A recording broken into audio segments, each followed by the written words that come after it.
Welcome to my YouTube channel टेक्जीन। इस video में हम डिस्कस करेंगे ग्लोबल कंपोनेंट्स और लेजी लोडिंग कंपोनेंट के बारे में। हम देखेंगे कि Nuxt.js में लेजी लोडिंग कंपोनेंट का कॉन्सेप्ट क्या होता है, किस तरह से हम उसकी इंप्लीमेंटेशन कर सकते हैं।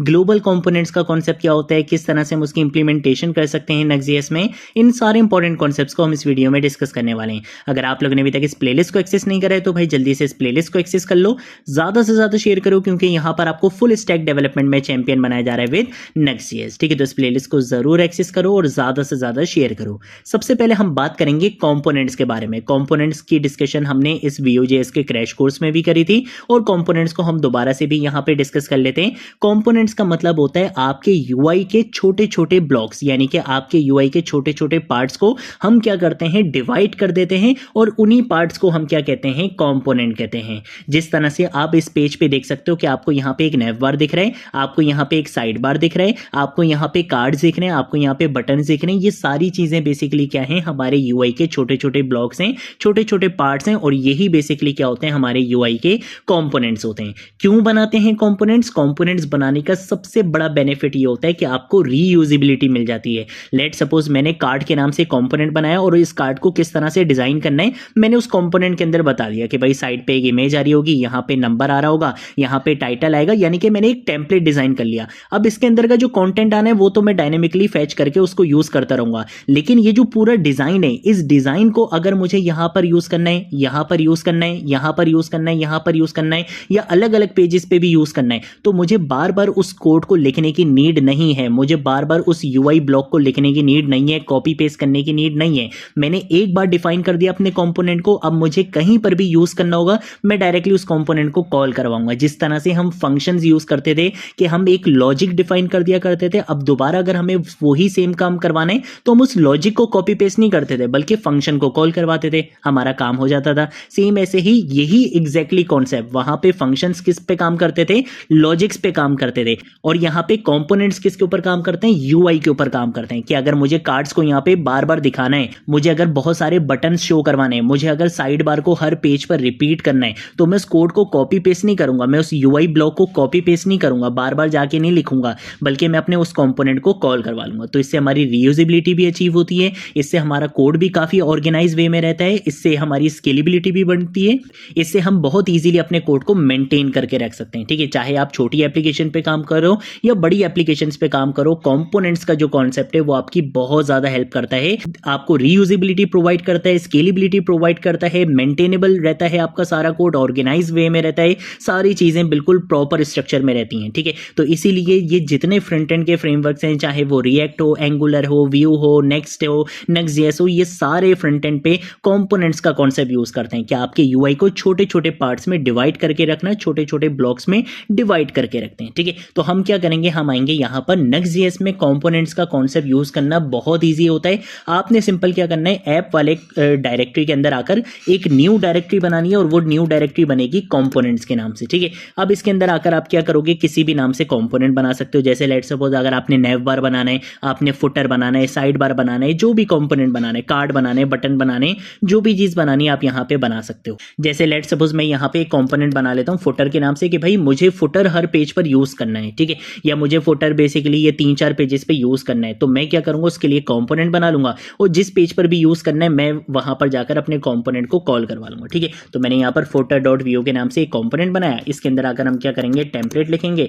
टेम्पलेट के अंदर मैं बोलूंगा डिफ के अंदर होगा एक h2 का टैग और इसके अंदर हम यहाँ पे अगले लिख लेंगे आई एम अ फुटर। ठीक है, इस तरह से मैंने यहाँ पे एक मैसेज लिख लिया। लेट सपोज आपने यहाँ पे बहुत सारी स्टाइलिंग की हुई है, यूआई बनाया हुआ है, काफी सारी चीजें की हुई है। अब इसी चीज को अगर आपने किसी भी पेज पर यूज करना है तो आप सिर्फ फुटर को कॉल करवाओगे, ये पूरी चीज नहीं लिखोगे। यही बेनिफिट होता है कंपोनेंट्स का। ठीक है, तो अब हम यहाँ पर आते हैं पेजेस में, और पेजेस में आके लेट सपोज मैं चले जाता हूँ index.view में, और यहाँ पर आकर मैं बोलूंगा कि भाई इन सारे लिंक्स के बाद आपने क्या करना है, आपने बेसिकली मेरे फुटर को कॉल करवा लेना है। ठीक है, तो अब मैं वापस इस यूआई को वापस यहाँ पे कॉपी पेस्ट नहीं करूंगा, बल्कि मैं सिंपल क्या करूंगा, इस कंपोनेंट को कॉल करवा दूंगा। ठीक है, तो मैंने यहाँ पर अगर लिखा कि फुटर वाले भैया को कॉल करवा लो। अब आप यहाँ पे मुझसे बोलोगे कि यार फुटर को हमने इंपोर्ट तो करवाया ही नहीं, तो फिर आपने कॉल कैसे करवा लिया डायरेक्ट। यहाँ पे थोड़ा सा डिफरेंट कॉन्सेप्ट होता है Nuxt में। Nuxt में क्या होता है, आपको एक और बेनिफिट ये मिलता है, अगर आप ऐप डायरेक्टरी के अंदर आके कंपोनेंट्स के नाम से डायरेक्टरी बनाओ और उसके अंदर अपने कंपोनेंट्स डिफाइन करो, तो Nuxt.js ऑटोमेटिकली इस चीज को फैच कर लेता है, इस चीज को अंडरस्टैंड कर लेता है कि आपने ये कंपोनेंट्स बनाए,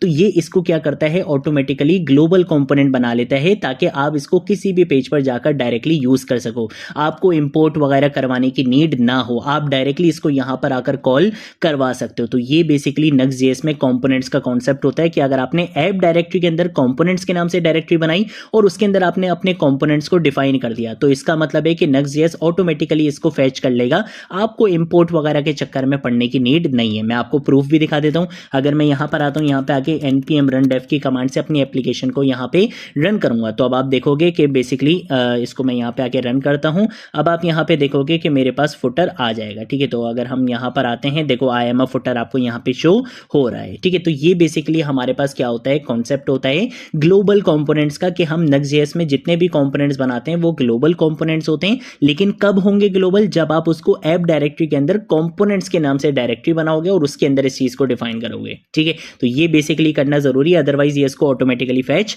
नहीं करता है, ठीक है। तो ये बेसिकली हमारे पास कॉन्सेप्ट होता है ग्लोबल कंपोनेंट्स का। अब अगर हम बात करते हैं लेजी लोडिंग की, तो लेजी लोडिंग का कॉन्सेप्ट बहुत इंपॉर्टेंट होता है। अगर मैं यहां पर आता हूं और यहां पर आकर मैं लेट सपोज जाता हूं वीडियोस पे, ठीक है। जैसे ही मैं वीडियोस के सेक्शन पे गया ना, यहां पे मेरे पास कितनी वीडियोस हैं, 943 वीडियोस हैं। क्या 943 वीडियोस इसने एक साथ लोड करी होंगी? बिल्कुल भी ऐसा नहीं है। इसने सिर्फ उतनी ही वीडियोस लोड की होंगी जितनी अभी नीड है। लेकिन जैसे ही मैं एकदम से नीचे जाऊंगा तो देखो अब ये बाकी की वीडियोस क्या करेगा, लोड करेगा। फिर अगर मैं एकदम से नीचे जाऊंगा तो देखो ये बाकी की वीडियोस क्या करेगा, लोड करेगा। इसका मतलब ये है कि ये इनिशियली 943 वीडियोस को एक साथ लोड नहीं करेगा, क्योंकि अगर ये इनिशियली ही इतनी सारी वीडियोस को एक साथ लोड करेगा तो इसका जो लोडिंग टाइम होगा, इनिशियल लोडिंग टाइम होगा, वो काफी हैवी हो जाएगा। और आप खुद सोचो कि जो लास्ट वाली वीडियो है, क्या मैं डायरेक्टली उसको जाके देख सकता हूं? नहीं देख सकता ना, वो नीड ही नहीं है, अननेसेसरी चीज है। तो उस केस में बेसिकली क्या होता है कि हमारे जो इनिशियल लोड होता है ना, वो काफी इंक्रीज हो जाता है। कि अगर मैं सारी वीडियोस को एक साथ लोड करवाने लग जाऊं, जिस चीज की अभी नीड ही नहीं है, जिस चीज को अभी यूजर ने देखना ही नहीं है, यूज ही नहीं करना, उसको मैं बिला वजह का इनिशियल लोड में क्यों इसको जो है वो लोड करवाऊं। तो इसी कॉन्सेप्ट के लिए हमारे पास आता है लेजी लोडिंग का कॉन्सेप्ट, कि जब जिस कंपोनेंट की नीड हो आप सिर्फ उसको तभी लोड करवाना, अदरवाइज आपको इनिशियल लोड में उसको ऐड करवाने की नीड नहीं है, ठीक है। जैसे कि मैं यहां पर आता हूं, मैं यहां पर आकर क्या करता हूं, इस पेजेस के अंदर हमने प्रोडक्ट्स के नाम से क्या करा था, एक पेज बनाया था, ठीक है। index.view के अंदर देख सकते हो ये प्रोडक्ट्स वाले पेज थे, ठीक है। मैं यहां पर आकर एक और लिंक बनाता हूं और मैं यहां पर आकर बोलूंगा कि मेरे पास एक और पेज होगा रिव्यूज के नाम से, ठीक है। तो मैंने यहां पे इस तरह से कर लिया और यहां पर आकर मैं बोलूंगा कि डायनेमिक 3 नहीं, इसका नाम होगा प्रोडक्ट रिव्यूज, ठीक है। इस तरह से मैंने यहाँ पे एक लिंक बना लिया और इसके साथ साथ हम यहाँ पे BR टैग का यूज कर लेते हैं ताकि ये आपको नेक्स्ट लाइन में लेके जाए, ठीक है। यहाँ पर आकर अब मैं क्या करूंगा, मैं यहाँ पे इस प्रोडक्ट्स वाले पेज के अंदर ही यहाँ पे एक नेस्टेड आउट बनाऊंगा, किस नाम से, रिव्यूज के नाम से। तो मैंने यहाँ पे reviews.view के नाम से एक पेज बना लिया, ठीक है। इसके अंदर आकर हम क्या करेंगे, हम यहाँ पे आके टेम्पलेट लिखेंगे और इस टेम्पलेट के अंदर मैं यहाँ पर आकर बोलूंगा कि हमारे पास होगा एक डिव के अंदर हम यहाँ पे आके एक H1 का टैग लगा लेते हैं। इसके अंदर मैं यहाँ पर आकर लिख लूंगा प्रोडक्ट डिटेल्स और या प्रोडक्ट रिव्यूज कर लेते हैं, ठीक है। इस तरह से कर लेते हैं, प्रोडक्ट रिव्यूज कर लेते हैं या प्रोडक्ट डिटेल्स कर लेते हैं। चलो कंफ्यूज हो गया मैं भी, प्रोडक्ट डिटेल्स कर लेते हैं इसको, ठीक है। प्रोडक्ट डिटेल्स कर लेते हैं और इसके साथ साथ मैं यहाँ पर आकर क्या करूंगा, मैं यहाँ पर आकर अपने कंपोनेंट को कॉल करवाऊंगा, ठीक है। तो उसके लिए हम जरा क्या करेंगे, हम जरा यहाँ पर आएंगे, पहले यहाँ पर आकर मैं क्या करूंगा, स्क्रिप्ट टैग का यूज करूंगा और इस स्क्रिप्ट टैग के अंदर हम यहाँ पे आके सेटअप का यूज करेंगे। इसके बाद हम यहाँ पर आएंगे, यहाँ पर आकर मैं क्या करूंगा, कॉन्स का कीवर्ड लिखूंगा। मैं यहाँ पर आकर अपने कंपोनेंट को एक नाम दे दूंगा, जैसे मैंने यहाँ पे कंपोनेंट को नाम दे दिया लेजी रिव्यू सेक्शन, ठीक है। इस तरह से मैंने यहाँ पे इसको एक नाम दे दिया और मैं बोलूंगा कि इस वेरिएबल के अंदर बेसिकली मैं अपने कंपोनेंट को क्या करवाऊंगा, कॉल करवाऊंगा, लेकिन लेजी लोडिंग के साथ। तो उसके लिए बेसिकली हम इसमें क्या यूज करते हैं, हम यूज करते हैं डिफाइन एसिंक कंपोनेंट का, ठीक है। तो हम यहाँ पे डिफाइन एसिंक कंपोनेंट का यूज करेंगे, जो क्या करेगा, आपके कंपोनेंट को सिर्फ तब लोड करेगा जब इसकी नीड होगी, इनिशियल लोड में इसको लोड नहीं करेगा। तो किस कंपोनेंट को लोड करना है उसके लिए मैं यहाँ पर आकर बताऊंगा कि तुमने क्या करना है, इंपोर्ट करना है।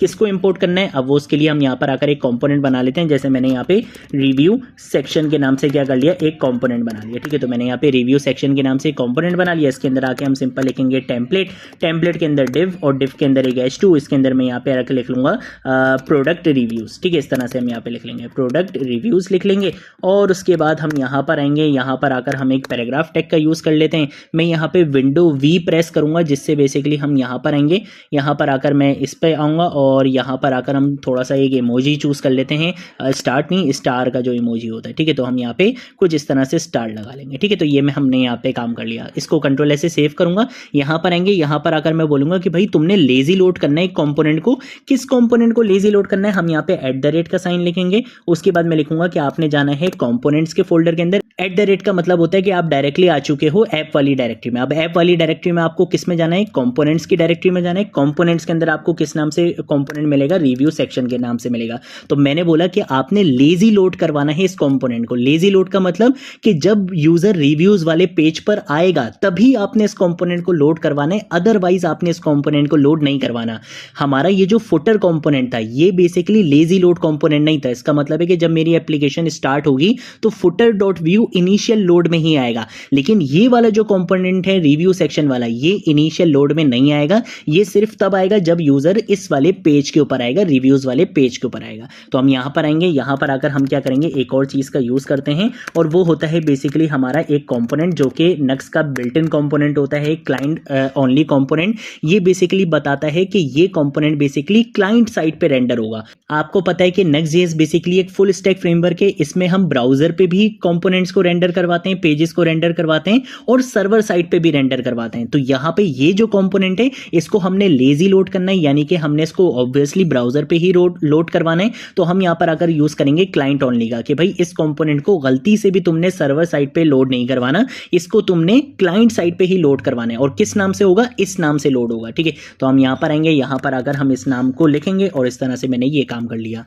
कंट्रोल ऐसे क्या करूंगा, सेव करूंगा। अब क्या होगा, इनिशियल लोड में ये कंपोनेंट कभी भी लोड नहीं होगा। ये कंपोनेंट सिर्फ तब लोड होगा जब मैं क्या करूंगा, इस पेज के ऊपर आऊंगा, ठीक है। तो हम यहां पर आते हैं, प्रोडक्ट्स के नाम से क्या है एक लिंक है, मैं इसके ऊपर आऊंगा। यहां पर आकर हम इसको एक बार रिफ्रेश करते हैं, यहां पर देख सकते हो प्रोडक्ट रिव्यूज, ठीक है। ये बेसिकली थोड़ा सा कैशे में रखता है चीजों को, तो इसलिए कभी कभी आपको नहीं दिखे अगर कुछ चीजें तो आप इसको रिफ्रेश कर सकते हो, ठीक है। यहाँ पे देखो प्रोडक्ट रिव्यूज दिख रहा है, जैसे ही मैं इस पे क्लिक करूंगा देखो यहाँ पे आपको दिख रहा है प्रोडक्ट डिटेल्स। मैं अगर इसको यहाँ पे आके रिफ्रेश करता हूँ, ये बोल रहा है भाई reading cache can not read. अच्छा, ये किस चीज़ का एरर है, ये बेसिकली अगर हम यहाँ पर आते हैं, यहाँ पर बेसिकली कर्ली ब्रैकेट्स नहीं आएंगे, ठीक है। ये कर्ली ब्रेसेस यहाँ पर नहीं आएंगे, ये इस तरह से नहीं आएगा। ये बेसिकली सिंगल लाइन है तो हम इसको इस तरह से ही लिखते हैं, ठीक है। यहाँ पे कर्ली ब्रेसेस नहीं आते, ये सिंगल लाइन है तो हम इसको डायरेक्टली इस तरह से लिखेंगे। और इसको मैं क्या करूँगा, कंट्रोल ऐसे सेव करूँगा। यहाँ पर आते हैं तो देखो ये कॉम्पोनेंट यहाँ पे लोड हो चुका, ठीक है। तो ये लेजी लोडिंग बेसिकली आपकी एप्लीकेशन की परफॉर्मेंस को ऑप्टिमाइज करता है कि आप इन कंपोनेंट्स को, स्पेशली वो हैवी कंपोनेंट्स जिनकी बिल्कुल भी नीड नहीं है, आप उसको कभी भी इनिशियल लोड के अंदर इंक्लूड नहीं करते हो। आप उनके ऊपर हमेशा लेजी लोडिंग का कॉन्सेप्ट इंप्लीमेंट करते हो कि जब यूजर को उन कंपोनेंट्स की नीड होगी वो तभी लोड होंगे, अदरवाइज वो लोड नहीं होंगे, ठीक है। तो ये बेसिकली हमारे पास कॉन्सेप्ट होता है लेजी लोडिंग कंपोनेंट्स का और ग्लोबल कंपोनेंट्स का। इन कंपोनेंट्स का सबसे बड़ा बेनिफिट क्या होता है कि आपको रीयूजेबिलिटी मिल जाती है। जैसे हमने यहाँ पे index.view के अंदर ये वाला नहीं, हमारे पास ये जो index.view थी इसके अंदर हमने फुटर को कॉल करवाया था। इसी फुटर को आप जितने टाइम्स चाहो यहाँ पे कॉल करवा सकते हो, यहाँ पे भी और किसी भी दूसरे कंपोनेंट पे आप उसको कॉल करवा सकते हो, ठीक है। तो देखो किसी भी दूसरे पेज पर भी आप उसको कॉल करवा सकते हो, जितने टाइम्स कॉल करवाना चाहो आप उसको कॉल करवा सकते हो। तो ये बेसिकली हमारे पास क्या होता है, कंपोनेंट्स का कॉन्सेप्ट होता है। Next.js में ग्लोबल कंपोनेंट्स बनते हैं। कंपोनेंट्स डायरेक्टरी के अंदर आप जो भी कंपोनेंट बनाते हो वो ग्लोबली आपकी एप्लीकेशन में अवेलेबल होता है, आप उसको कहीं पर भी यूज कर सकते हो विदाउट यूजिंग इंपोर्ट स्टेटमेंट। और लेजी लोडिंग का कॉन्सेप्ट क्या करता है, आपकी एप्लीकेशन की परफॉर्मेंस को ऑप्टिमाइज करता है कि वो कंपोनेंट जिसकी स्टार्टिंग में नीड नहीं है उसको हम इनिशियल लोड में इंक्लूड नहीं करते, बल्कि हम उसके ऊपर लेजी लोडिंग का कॉन्सेप्ट इंप्लीमेंट करते हैं ताकि जब उस कंपोनेंट की नीड हो तभी वो कंपोनेंट लोड हो, अदरवाइज वो कंपोनेंट लोड ना हो, ठीक है। तो ये थी हमारी आज की वीडियो। अगर कोई चीज नहीं समझ आए नीचे कमेंट सेक्शन में पूछ लेना, सोशल मीडिया अकाउंट से पूछ लेना, मैं जरूर आप लोगों को रिस्पॉन्ड करूंगा। अब हम मिलेंगे नेक्स्ट वीडियो में नेक्स्ट टॉपिक के साथ, तब तक के लिए बाय बाय।